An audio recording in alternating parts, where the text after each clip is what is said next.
अच्छा बेटा स्टार्ट करें सेंटेंस कंप्लीशन का। ये थर्ड लेक्चर है, स्टार्ट कर रहे हैं आज। इसमें कुछ क्वेश्चन सॉल्व करेंगे।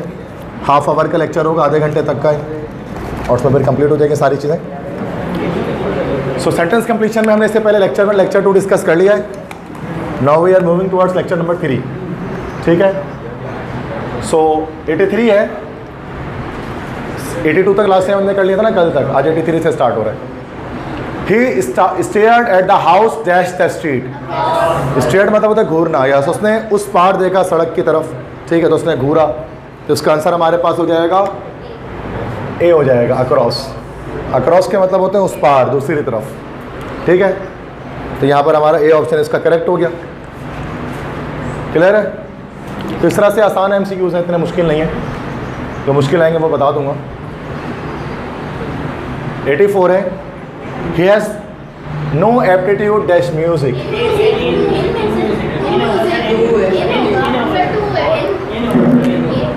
Aptitude in music.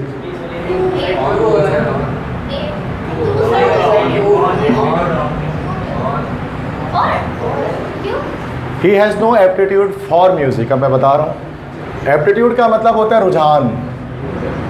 जैसे कि आप एनईडी में देते हो ना एप्टीट्यूड टेस्ट, ये क्या होता है इंजीनियरिंग कॉलेज एप्टीट्यूड टेस्ट। उसमें आपको चेक करते हैं कि आपकी टेंडेंसी, आपका एप्टीट्यूड है कि नहीं इंजीनियरिंग का। एप्टीट्यूड टेस्ट इसलिए उसको कहा जाता है ना, आपको रुझान इस तरफ है भी कि नहीं है, या बस पैसा कमाने की नीयत से आगे हो। आपको वो चीज़ के बारे में थोड़ा आपका माइंड, मेंटल ओरिएंटेशन उस तरफ है भी कि नहीं है, इसलिए एप्टीट्यूड टेस्ट लिया जाता है कि आपका रुझान चेक करते हैं कि आपका उस तरफ टेंडेंसी, उस तरफ आपका ट्रेंड है कि नहीं है। तो NED university checks if you have the aptitude for engineering. Medical university check if you have the aptitude for medical. तो एप्टीट्यूड के साथ हमेशा फॉर आता है। ठीक है, एप्टीट्यूड फॉर मेडिकल मतलब म्यूज़िक का रुझान उसकी तरफ नहीं था, या उसके म्यूज़िक में कोई दिलचस्पी नहीं थी, कहने का मकसद ये। तो एप्टीट्यूड के साथ फॉर आता है हमेशा। ठीक है, याद कर लीजिए। 85 है, this region receives in 350 and 550 mm of rainfall. This region receives, देखो ये दो नंबर्स लिख रहे हैं तो बिटवीन आएगा, between 350 and 550 millimetre of rainfall. Urdu में कहें तो इस खित्ते में 350 से 550 मिलीमीटर तक बारिश के दरमियान बारिश होती है। तो दो नंबर्स आ गए तो बिटवीन हमने लगा दिया कि between this to this, this and this. ठीक है, तो this region receives in 350 receives in between 350 and 550 mm of rainfall. तो यहाँ पर बिटवीन आएगा इस एमसीक्यूज में। नेक्स्ट देखते हैं। There was a bowl of gold fish dash the bed next to the bed. बिल्कुल देखो 2 आ गया ना, तो 2 हमेशा 2 से पहले नेक्स्ट आएगा। बिल्कुल इसी तरह से हम ना बाय टू, नियर टू नहीं कह सकते। नियर के साथ 2 नहीं आता, जैसे ही लिव्स नियर मी या his house is near my house, near to my house नहीं होता। तो 2 अगर आ गया तो नेक्स्ट आएगा इसकी वजह से। तो next to the bed, there was a bowl of gold fish next to the bed, मतलब कि बिस्तर के बराबर में गोल्ड फिश का एक बाउल मौजूद था, एक्वेरियम जो होता है। ठीक है, 86 हो गया। 87 पे आते हैं। Life is beset dash many difficulties. Beset मतलब घिरा होना, जिंदगी घिरी हुई है। यस, विथ मैनी डिफिकल्टीज, बहुत सी मुश्किलात के साथ ज़िंदगी घिरी हुई है। तो beset with many difficulties. Next करते हैं 87 होगा। Morning walk is beneficial dash health. ये पिछली बार भी किया था, तुम लोग गलत कर रहे हो दोबारा। बिल्कुल, ये पिछली बार भी आपने गलत बताया था। बेनिफिशियल टू है, बेनिफिशियल टू 2 लगेगा। ठीक है, फॉर नहीं लगता। 88। नेक्स्ट उसके बाद आते हैं 89। He was convicted dash theft. Yes, he was convicted of theft. मतलब उस पर जो है वो चोरी का इल्ज़ाम लगा। कॉन्विक्टेड के साथ ऑफ आता है, उस पर चोरी का इल्ज़ाम लगा। कॉन्विक्ट कहते हैं मुलजिम को, कॉन्विक्टेड मतलब इल्ज़ाम लगा। नेक्स्ट आते हैं 89 के बाद 90। We must be contented dash our lot. Lot मतलब यहाँ पर एक किस्मत, हमें अपनी किस्मत पर मुतमईन रहना चाहिए। Yes,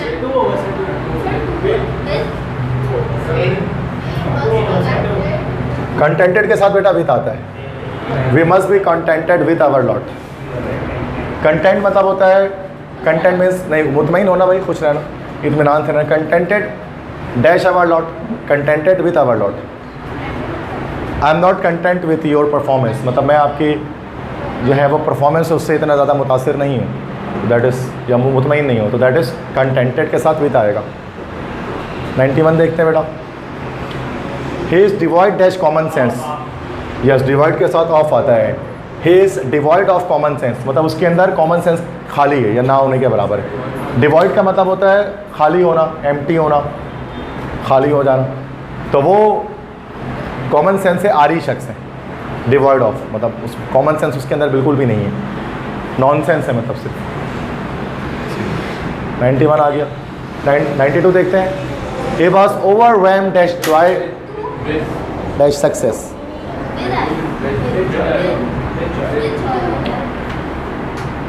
So he was overwhelmed with joy at his success. Overwhelmed के साथ with आता है।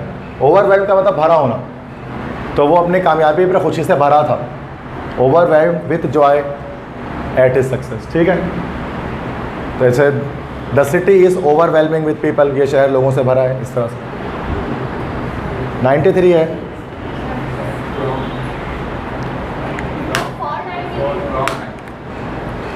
He has been exempted dash night duty. Exempted मतलब आज़ाद कर देना, खारिज कर देना, हटा देना। Yes, exempted from, कि उसको नाइट ड्यूटी से एग्जाम कर दिया गया, हटा दिया गया, अब वो सिर्फ डे ड्यूटी करता है, मतलब लाइक दैट। तो exempted from, इस तरह से। नेक्स्ट है 94 देखते हैं। Let's get started because I have a difficult job dash me. Yes, before me. आओ शुरू करते हैं, चूँकि मेरे सामने एक मुश्किल काम आ खड़ा हुआ है। Difficult job before me, before मतलब यहाँ सामने, कि मेरे सामने एक मुश्किल काम आ खड़ा हुआ है, तो आए शुरू करते हैं, ठीक है। नेक्स्ट आते हैं 95 पे आते हैं। सो 96 हो गया है, 95 का है, चलो 96 है, कोई बात नहीं, इतने सारे कह रहे हैं, छूट जाए, टेंशन नहीं। तो भाई एक आ गया तो किस्मत आपकी, नसीब की बात है। 96 है। She went and set dash him, yes beside him, वो आई और उसके पहलू में बैठी, ठीक है, तो that is set beside him. Beside मतलब होता है बराबर में, पहलू में, ठीक। 97 I dash you some money which I shall be paying back very soon. Yes I owe you, owe का मतलब होता है मकरूज़ होना, मतलब मैं मकरूज़ हूँ तुम्हारे कुछ पैसों का, जिसको मैं बहुत जल्द वापस लौटा दूंगा। तो अच्छा, लैंड का मतलब, बोरो का मतलब होता है कर्जा देना, और ओ का मतलब होता है मतलब कर्जा लेना। तो आई ओ यू सम मनी, मतलब मैंने आपसे कुछ कर्जा लिया हुआ है जिसको मैं लौटा दूँगा। तो ओ का मतलब OW, ओ का मतलब होता है मकरूज़ होना, कर्जा लेना किसी से। तो यहाँ बोरो लैंड नहीं होगा, ठीक है। दोनों का मतलब, बोरो और लैंड का मतलब होता है कर्जा देना, और लेंट जो है वो इसकी सेकंड फॉर्म और थर्ड फॉर्म, ठीक है बच्चों।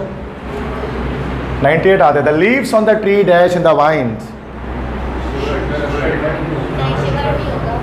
शिवर्ड तो इंसानों के लिए इस्तेमाल करता है, कप का पाना। शेक की सेकंड फॉर्म है शूक। शेक का मतलब होता है हिलाना, दैट इज। तो बेटा यहाँ पर इसका आंसर होगा D, Russell. Russell, T silent है, रसल, रसलिंग। हाँ, ट्रेम्बल मतलब भी होता है कप कपाना, कप कपाना, वो इंसानों के लिए यूज़ करते हैं, ट्रेम्बलिंग। यस, खौफज़दा होकर जब कोई कांपता है तो उसको ट्रेम्बलिंग कहते हैं, शिवरिंग कहते हैं। शेक भी इंसानों के लिए यूज़ करते हैं, किसी चीज़ को आप खुद अपने हाथों से हिला, दैट शेक। अब यहाँ रसल क्या है? रसल से मुराद है यहाँ पर नहीं, मतलब जब हवा चलती है तो जो पत्तों की आवाज़ नहीं आती है, तो पत्तों की आवाज़ आती है, जो पत्ते हिलते हैं तो उनकी आवाज़ आ रही है, तो उसको रसलिंग कहते हैं, रसलिंग ऑफ लीव्स। तो the leaves on the tree rustled in the wind, मतलब हवा चली तो उनकी, मतलब जो सुरसुराहट की आवाज़ होती है उसके सरसराहट की तो आवाज़ आ रही थी, उसको रसलिंग कहा जाता है। तो यहाँ रसल्ड हो जाएगा। बाकी ट्रेम्बल, शिवर, शेक, ये सब हम इन एनिमेटेड चीज़ों के लिए, इंसानों के लिए इस्तेमाल करते हैं, ठीक है, पत्तों के लिए इस्तेमाल नहीं करते। शेक की सेकंड फॉर्म है शुक, शेक, शुक, शेकन, ऐसा होता है। और 98 हो गया। 99 आते हैं। इसको देखें। The senior management applauded the efforts of the employee who turned around the company generated huge returns on the investment. Applauded का मतलब क्या होता है? यह सराहना, तारीफ़ करना, शाबाशी देना, दाद देना। तो सीनियर मैनेजमेंट ने दाद दिया एम्प्लॉय को, जिसकी वजह से ह्यूज रिटर्न्स मिले इन्वेस्टमेंट में, मतलब प्रॉफिट मिला। तो अपलॉडेड मतलब होता है तारीफ़ करना, दाद देना। लैमेंटेड का मतलब होता है शोक मनाना, लॉडेड का मतलब होता है चिल्लाना चीखना, उसका हमारे पास ए ऑप्शन करेक्ट होगा, प्लॉडेड। 100 ये मुश्किल एमसीक्यूज है।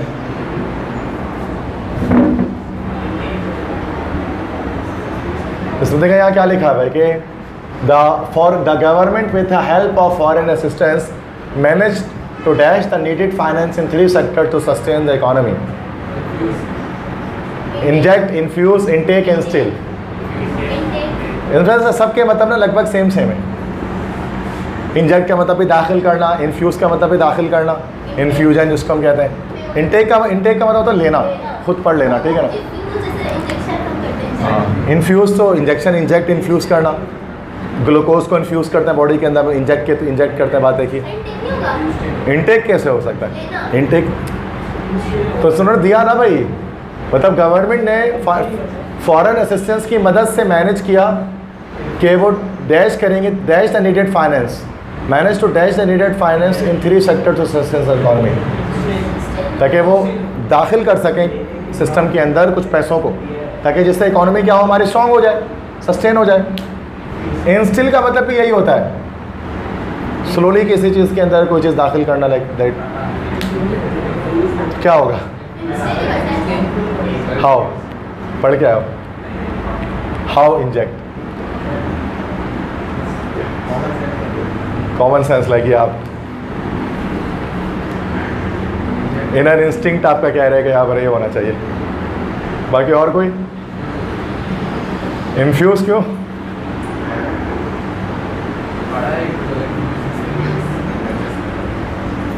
मतलब कह रहे हैं कि हमें फाइनेंस को में मतलब जो पैसे लिए हमें इंजेक्ट करना पड़ेगा या इन्फ्यूज़ करना पड़ेगा। इंस्टिल तो नहीं हो सकता। इंस्टिल जो है ना, इंस्टिल का मतलब होता है लाइक कोई बिहेवियर वगैरह के लिए इस्तेमाल करते हैं, कोई बिहेवियर वगैरह ना उसको इंस्टिल करना किसी चीज़ पर, तो वो उसके लिए इस्तेमाल करते हैं। ए और बी में से कोई एक होगा, इन्फ्यूज़ या इंजेक्ट होगा। आंसर की इसकी बात की जाए ना, वैसे दोनों सेम मीनिंग रखते हैं।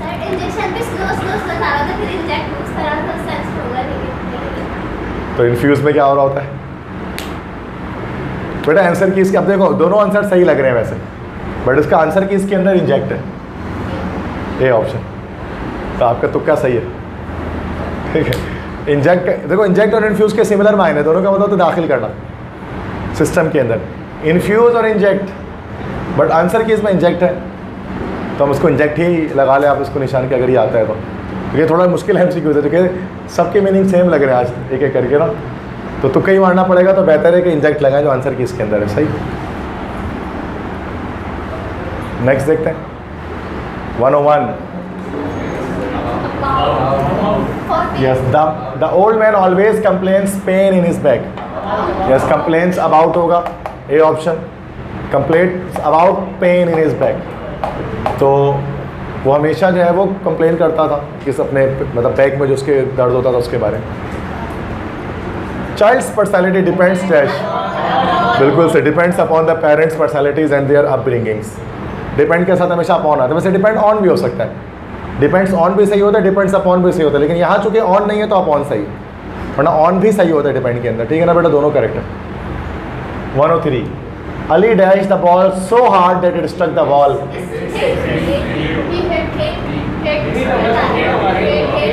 हिटेड क्यों नहीं होगा? हिटेड कोई वर्ड ही नहीं होता, hit first second third form same, तो ए ऑप्शन होगा ना, Ali hit the ball so. अच्छा, हिट्स क्यों नहीं होगा? पास की बात हो रही है, that it struck the ball, पास से आगे तो पीछे भी हमें पास लेना है, ठीक है, इसलिए हिटिंग भी नहीं हो सकता। अली हिटिंग ये तो हो ही नहीं सकता था, क्योंकि कोई हमें इसमें कोई हेल्पिंग वर्ब चाहिए होता, अली इज़ हिटिंग या वॉज हिटिंग, इस तरह से। तो 100% ये करेक्ट है हमारे यहाँ पर, हिट, ठीक है। 104, students are interested dash learning French, बिल्कुल सही, इंटरेस्टेड इन लर्निंग फ्रेंच, ठीक है, इंटरेस्टेड के साथ ही ना आता है। There are not dash students in the class, much, many, some, a lot.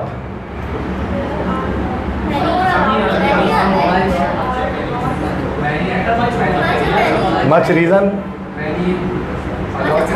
There are not देखो बेटा, मच हम इस्तेमाल करते हैं अनकाउंटेबल नाउन के साथ, और मैनी इस्तेमाल करते हैं काउंटेबल नाउन के साथ। अब बताओ स्टूडेंट्स क्या है काउंटेबल?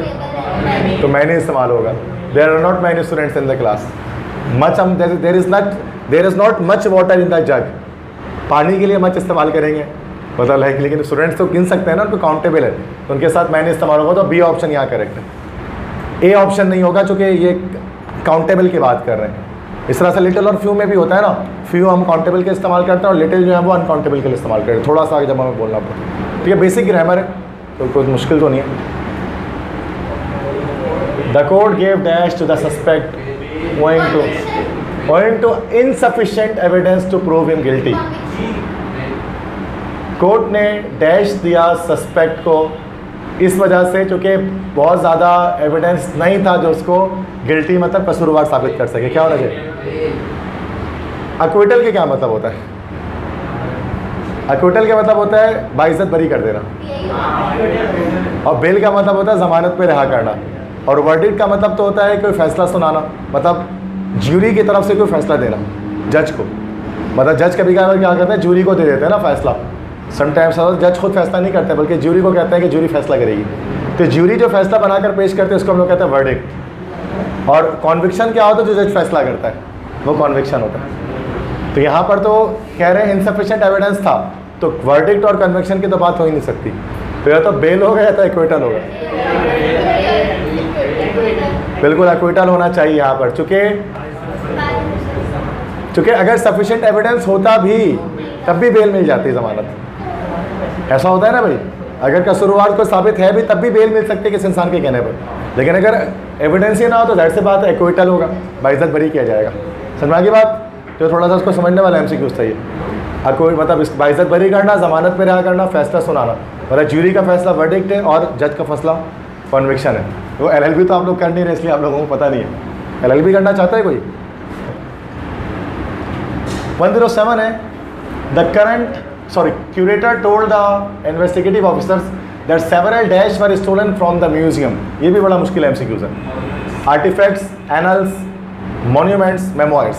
देखो आर्टिफैक्ट्स मतलब नवादरात जिसको हम कहते हैं ना, आसार कदीमा की चीज़ें, पुरानी चीज़ें, आर्टिफैक्ट्स। एनल्स कहते हैं हिस्टोरिक डॉक्यूमेंट, मतलब हिस्टोरिक डॉक्यूमेंट कोई तारीखी कोई दस्तावेज होता है उसको एनल्स कहा जाता है। मॉन्यूमेंट कहते हैं कोई बिल्डिंग, तो बिल्डिंग तो चोरी नहीं हो सकती ना, तो उसी हटा दो। और ये रिकॉर्ड भी कोई नहीं चलाता तारीखी, भी हटा दो। मेमोइर्स कहते हैं यादगार। जैसे कोई मिसाल के तौर पे अगर आपके कोई हज करने गया और हज से आपके लिए जो है वहाँ से कोई सौगात ले आया, आबे ज़मज़म लेकर आ गया या फिर खजूर लेकर आ गया, तो वो मेमोइर्स हैं, यादगार है वहाँ की। या तो क्या होगा इसका आंसर? ये होगा ना आर्टिफैक्ट्स, नवादिरात जिसको हम उर्दू में कहते हैं। तो ये वरना लगभग बच्चों को सेम लग रहा होता है ये सारे वर्ड्स, तो यहाँ पर क्या होना चाहिए? आर्टिफैक्ट्स होना चाहिए। सही है, ए ऑप्शन। नेक्स्ट देखो 108। This steak is dash just the way like it. ये स्ट्रीक नहीं है, स्ट्रीक तो जो स्नैपचैट में होती है वो नहीं है, ये स्टेक है। That's not stick. स्टेक का गोश्त होता है ना, अभी आप सॉफ्ट सा होता है ना वो स्टेक, तो टेंडर, बिल्कुल सही। This steak is just the way like it, is tender just the way like it, मतलब जैसा उसको होना चाहिए। सॉफ्ट नहीं कहते, गोश्त जब नरम सा होना तो उसको हम टेंडर कहते हैं, टेंडरनेस ऑफ द फ्लैश या टेंडरनेस ऑफ द मीट, तो टेंडर होगा यहाँ पर। टेंडर मतलब होता है सॉफ्ट, नाजुक, नरम, इसी मायने में आता है। स्टेक होता है ना, वो आपने देखा होगा, उसका गोश्त होता है, हड्डियों में लगा होता है, वो आराम से बहुत नरम होता है, वहाँ खींचो ऐसे ही टूट जाता है, गला हुआ गोश्त होता है स्टेक। ठीक है, अभी तो बकरीद का सीजन चल रहा होगा, ठीक है। रंगीन गोश्त जिसको कहते हैं ना, गर्म गोश्त, लाइक हम लोग स्टीम के, हम लोग उसको स्टेक को कहते हैं गर्म गोश्त। नेक्स्ट आगे बढ़ते हैं 109। The stranded victim saw helicopter dash. बहुत आसान है, बता सकते हो। Above and they started waving hands the pirates to tell them of their presence. Hovering का मतलब होता है ऊपर मंडलाना, गर्दिश करना। तो जो हेलीकॉप्टर होता है ऊपर जो घूम रहा होता है उसको कहते हैं होवरिंग कर रहा है, होवरिंग। तो the stranded victim saw a helicopter hovering above the island and they started waving hands at the pilot to tell them of their presence. तो होवरिंग का मतलब जो ऊपर एक जगह रुका होता है ना, जो हेलीकॉप्टर जो उसको होवर कहते हैं, होवरिंग करना। तो एक जगह जब रुका हुआ था तो क्या हुआ कि लोगों ने उसकी तरफ कहा कि भाई, मतलब कि हम हाथ हिलाया कि भाई हमारी तरफ देखो, तो होवरिंग। अच्छा, जिस तरह से कंप्यूटर में भी होता है ना, माउस को होवर करते हैं, किसी जगह पर अगर आप आइकॉन पर अगर आपने क्लिक को रख दिया ना थोड़ी देर के लिए, तो उसको कहते हैं यार होवरिंग। मतलब किसी जगह आप थोड़ी देर के लिए क्लिक रख देते हैं ना पॉइंटर, तो वहाँ पर कुछ उसका लिखा हुआ आ जाता है नीचे इन्फॉर्मेशन, तो इसका मतलब होता है होवर करना। अगर आपसे कहते हैं ना कंप्यूटर में होवर करना है आपको, मतलब वहाँ पर आपको रखना है। क्लिक करना मतलब दबाना, ड्रैग का मतलब होता है खींच के लेकर उधर चला जाना, ये सब कंप्यूटर में बटन्स होते हैं ना। तो होवर मतलब रुक जाना थोड़ी देर के लिए किसी जगह पर, जैसे हेलीकॉप्टर कहीं पर रुक जाता है थोड़ी देर के लिए, होवर। सही है बेटा, नेक्स्ट आगे बढ़ते हैं। 110 the police are looking for the dash who trespass private property of an elite।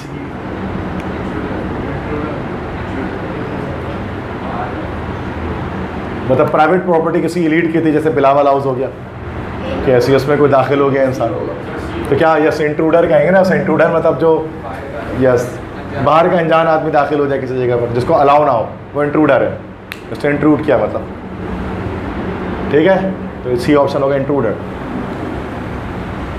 111 है increasing universities have adopted policy of using a standardized exam as the sole dash by which the success or failure of an institution is to be judged।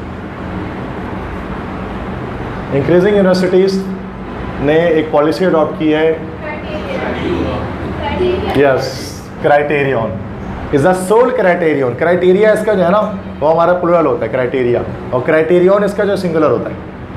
Criteria criterion बात एक ही है, मतलब उन्होंने एक वाहिद criteria बनाया है जिसके ज़रिए जज किया जा सके कि स्टूडेंट को। तो यहाँ पर एक क्राइटेरियन होना चाहिए। वैसे क्राइटेरिया आपने इसको पढ़ा हुआ या सुनजिला? पास पेपर रीड किया आपने? ठीक है, फिर सही, ताकि मैं देख लूँ कि आप बाकी में अपना शार्प है हो कि नहीं हो। अभी औरंगी के पास में पढ़ा रहा था तो वहाँ सब याद करके आए हुए थे, वो अभी सवाल आज ही आंसर बता दे रहे, वो एफिशिएंसी के लिए, ओवर एफिशिएंट बनने के लिए ऐसा होता है, ठीक है, कि हमने आंसर पहले दिया। तो ऐसा नहीं होना चाहिए। हाँ, नहीं तो इसके आंसर की सैप की बुक में तो है ना, ये तो SAP की है ना, ये पीछे लोगो भी दिख रहा होगा आपको, तो वो तो उसके आंसर कीज में तो वहाँ से देख के बता रहे थे। नेक्स्ट आगे बढ़ते हैं। The captain frequently dash other members of the team with unjustified attacks on their personal life. बेटा गलत हो गया। The captain frequently provokes other member of the team with unjustified attacks on their personal life. मतलब अक्सर होता है ना army वगैरह में, जो होता है आर्मी में जब आप जाएंगे ना SSB टेस्ट देने के लिए या फिर नॉर्मली, तो वो जब इंटरव्यू करते हैं तो वो आपको प्रोवोक करते हैं, वो आपसे क्वेश्चंस करते हैं, आपके पर्सनल लाइफ से क्वेश्चन करते हैं और आपको बुरा भला कहते हैं, आपके पेरेंट्स को भी बुरा भला कहेंगे वो, सुना होगा आपने। वो हाँ, वो सिचुएशन क्रिएट करते हैं तो ताकि आपको गुस्सा वो चेक करना चाहते हैं, आपका टेम्परामेंट लॉस तो नहीं कर रहा, तो वो प्रोवोक करते हैं वो। तो यहाँ पे भी यही है प्रोवोक करना, कि कैप्टन भी किसी आर्मी का होगा जो वो प्रोवोक कर रहा था पर्सनल लाइफ पे अटैक करके, ताकि वो चेक करना चाहिए कि टेम्परामेंट कैसा है स्टूडेंट का। गुस्सा तो जल्दी नहीं आता, और आर्मी में जिसको गुस्सा आ जाता है उसको नहीं रखते हैं। देखा, the dash forms for the contest one available at the reception, या आर अवेलेबल होगा। The entry forms, entrance form, एंट्रेंट form,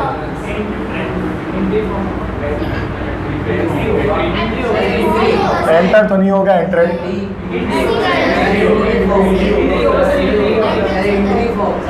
the entry forms for the contestant, entrance, एक मिनट, और एंट्रेंट forms for the contest, D भी नहीं होगा, मतलब ना A, B या C में से कोई एक होगा।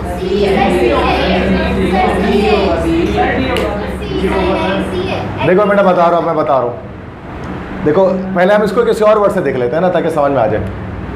एडमिट फॉर्म होता है कि एडमिशन फॉर्म होता है? एडमिशन फॉर्म होता है, ओके। एडमिट वर्ब है, एडमिट क्या है? वर्ब है, और एडमिशन क्या है? नाउन है, ओके। अब आ जाओ एंट्री और एंट्रेंस में। एंट्री क्या वर्ब है? एंट्री, एंटर, ठीक है। एंट्रेंस हमारा नाउन है, ठीक है, तो हमारा यहाँ पर सी ऑप्शन करेक्ट होगा। The entrance forms for the contest are available at the, वैसे एंट्री पास कह रहे होते हैं हम लोग अक्सर, बट एंट्रेंस फॉर्म असल इंग्लिश एंट्रेंस फॉर्म है। वैसे एंट्री पास कह रहे होते हैं, एंट्रेंस पास होता है वो, असल गलत कहते हैं। 114 that is a hairy dash creature, I have not seen it anywhere before. Unusual ना, अनयूजुअल जिसको, जो कॉमन नहीं, नॉट कॉमन, जिसको हम नहीं देखते। इनक्रेडिबल मतलब तो नाकाबिल यकीन, जिसमें यकीन ना आ सके, दैट इज़ इनक्रेडिबल। पता नहीं फेरी की नेचर कोई जानवर हो सकता है। ओके नेक्स्ट आते हैं 1, ये तो हो गया ना 1 1 3। ओके अच्छा उल्टा जा रहा, सॉरी मैं। It is a common dash that he likes to boast. Boast मतलब होता है शेखी बगाड़ना, शेखी बगाड़ना, नबील कबूल जैसी बातें करना। नहीं हाँ, it is a common dash that he likes to boast. ये कॉमन डैश है जिसको वो शेखी बगाड़ता है, जिसकी वो लंबी लंबी फेंकता है। हाँ, fact, information, concept, knowledge. Common fact, ये हकीकी मतलब ये कॉमन फैक्ट है, ये कॉमन फैक्ट है, कॉमन सी हकीकत है कि वो उसको पसंद है क्या करना, शेखी बगाड़ना। फैक्ट, हकीकत। A option correct. 116 से the mother was anxious, yes बिल्कुल सही, anxious about the safety of her son. तो इसमें B option, A sorry B option correct होगा, अबाउट। एंशियस के साथ हमेशा अबाउट आता है, परेशान होना, फिक्रमंद होना, परेशान होना तो नहीं। ओके 117 एब्सटेन का तो इससे पहले भी आया था ना, एब्सटेन फ्रॉम, अपने आप को रोकना, abstain from all alcoholic drinks, इससे पहले भी आया था फर्स्ट लेक्चर में। I told you dash it, नहीं ये पास पेपर में आया हुआ, past paper. I told you not to touch it, yes B, yes D option होगा। I told you not to touch it, मैंने तुमसे कहा था कि उसे छूना मत, नॉट टू टच इट। ये पास पेपर क्या, तभी आपको देखा देखा लगे। ठीक, ओके 119 पे आता है। The dash of private limited companies in the hands of its directors. Management होगा यार, जो मैनेजमेंट होती है प्राइवेट लिमिटेड कंपनीज की, वो उनके डायरेक्टर्स के हैंड में होती है। मैनेजर क्या, मैनेजमेंट जो होती है वो उनके हाथों में होता है ना, डायरेक्टर्स के हाथों में।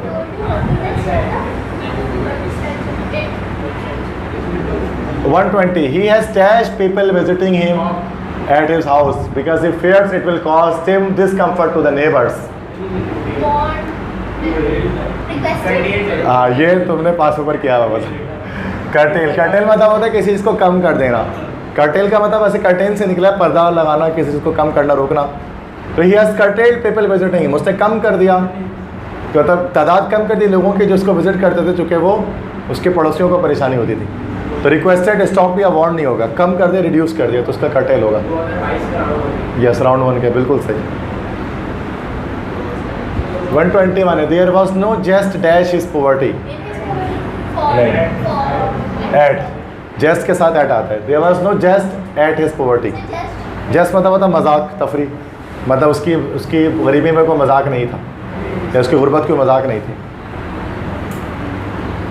Chloroquine is the specific dash malaria. Chloroquine एक मखसूस एक दवाई है मलेरिया की। यस ऑफ होगा, स्पेसिफिक ऑफ मलेरिया। बासोक्विन जो होती है वो क्लोरोक्विन ही होती है। बासोक्विन जो है वो तो उसका नाम है ना, ब्रांड नेम है, उसके नीचे ब्रैकेट में लिखा होता है क्लोरोक्विन, तो उसका फार्मूला है ये बासोक्विन का। केमिकल नेम है ना, वो तो आपने देखा होगा, जैसे डिस्प्रिन में लिखा होता है एस्प्रिन, पैनाडोल में लिखा होता है पैरासीटामोल, तो उसके फार्मूले होते हैं। स्पेसिफिक ऑफ नहीं, स्पेसिफिक के साथ ऑफ ही लगता है। दवाई बेटा ये दवाई का नाम है, फार्मूला है, फार्मूला नेम है ये बेटा क्लोरोक्विन। ये केमिकल कंपाउंड है क्लोरोक्विन, कॉम्प्लेक्स स्ट्रक्चर है, इतना आसान नहीं है।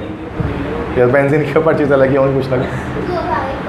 123 आई एम फॉन्ड, ये तो आसान, फॉन्ड ऑफ, ये तो सबको पता है, फॉन्ड ऑफ रीडिंग नॉवेल, शौकीन होना, बिल्कुल सही। तो बस ठीक है, तो 40 MCQs कर लिया हमने, इसके क्लियर है यहाँ तक।